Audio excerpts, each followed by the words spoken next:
Latest updates ఎప్పటికప్పుడు పొందడానికి big TV WhatsApp channel follow అవ్వండి. లింక్ డిస్క్రిప్షన్ లో ఉంది. తెలంగాణలో అసెంబ్లీ, పార్లమెంట్ ఎన్నికలకు టీడీపీ దూరం అవ్వడం క్యాడర్ను తీవ్రంగా నిరాశపరిచిందంటారు. రాష్ట్ర ఏర్పాటు తర్వాత టీడీపీ నాయకులు తమ లెక్కలతో తాము పార్టీలు మారినా క్యాడర్ మాత్రం చెక్కు చెదరలేదన్న అభిప్రాయం ఉంది. దానికి తగ్గట్లే చంద్రబాబు 4వ సీఎంగా బాధ్యతలు చేపట్టి హైదరాబాద్ వచ్చినప్పుడు ఘన స్వాగతం లభించింది ఆయనకి. ఈ నేపథ్యంలో వచ్చే ఏడాది జరగబోయే గ్రేటర్ ఎన్నికలకు సంబంధించి తెలుగుదేశం పార్టీ క్యాడర్కు ఒక గుడ్ న్యూస్ వినిపిస్తుందట. ఏంటా గుడ్ న్యూస్ అంటారా? మీరే చూడండి.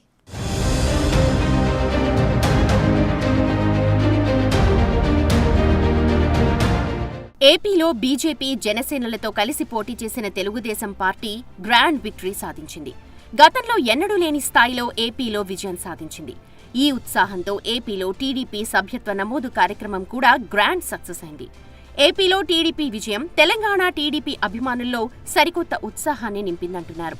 ఈ నేపథ్యంలో వచ్చే ఏడాది జరగబోయే గ్రేటర్ ఎన్నికలకు సంబంధించి తెలుగుదేశం పార్టీ క్యాడర్లో ఆసక్తికర చర్చ జరుగుతోంది.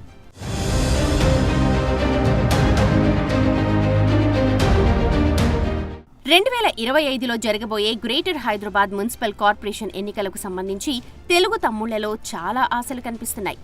ఈసారి ఎన్నికల్లో అధికార కాంగ్రెస్తో పాటు గ్రేటర్లో బలంగా ఉన్న బీఆర్ఎస్, బీజేపీ, ఎంఐఎంలు బరిలోకి దిగనున్నాయి.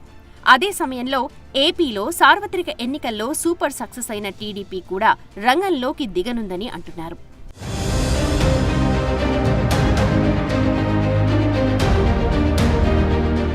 ఇటీవల ఏపీలో టీడీపీ సభ్యత్వ నమోదు కార్యక్రమం ప్రారంభమైన 29 రోజుల్లోనే ఏకంగా 50 లక్షల మార్కును దాటి సరికొత్త చరిత్రను సృష్టించింది. మరోపక్క ఏపీలో ఎన్నికల ఫలితాల అనంతరం తెలంగాణలోనూ పార్టీలో సభ్యత్వాలు గణనీయంగా పెరుగుతున్నాయనంటున్నారు.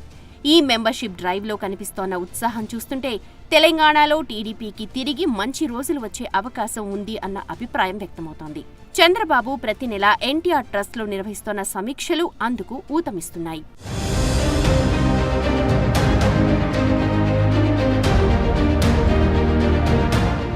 ఈ నేపథ్యంలో వచ్చే జీహెచ్ఎంసీ ఎన్నికల్లో పోటీకి తెలుగు తమ్ముళ్లు సిద్ధమవుతున్నారంట. ఏపీ తరహాలోనే బీజేపీ, జనసేనలతో పొత్తులోనే గ్రేటర్ ఎన్నికల్లోనూ పోటీ చేసే అవకాశం ఉందన్న ప్రచారం జరుగుతోంది. 2020లో జరిగిన గ్రేటర్ ఎన్నికల్లో బీఆర్ఎస్, బీజేపీలు చెరో 35% ఓట్ల షేర్ సాధించాయి. ఇప్పుడు బీజేపీకి టీడీపీ, జనసేనలు తోడైతే సెట్లర్ ఓట్లు కీలకంగా ఉన్న గ్రేటర్లో కూటమి చక్రం తిప్పడం ఖాయమన్న అభిప్రాయం వ్యక్తమవుతోంది. ప్రధానంగా కూకట్పల్లి, సనత్ నగర్, జూబ్లీహిల్స్, శేర్లింగంపల్లి, ఎల్బీనగర్, రాజేంద్రనగర్ వంటి ప్రాంతాలు గతంలో టీడీపీకి కంచుకోటలుగా ఉండేవి. 2024 ఎన్నికల్లో ఏపీ ఫలితాల అనంతరం ఆయా ప్రాంతాలతో పాటు మిగిలిన ప్రాంతాల్లోనూ క్యాడర్ యాక్టివేట్ అవుతుందంటున్నారు. మరి ఈ విషయంపై చంద్రబాబు ఎలాంటి నిర్ణయం తీసుకుంటారో చూడాలి.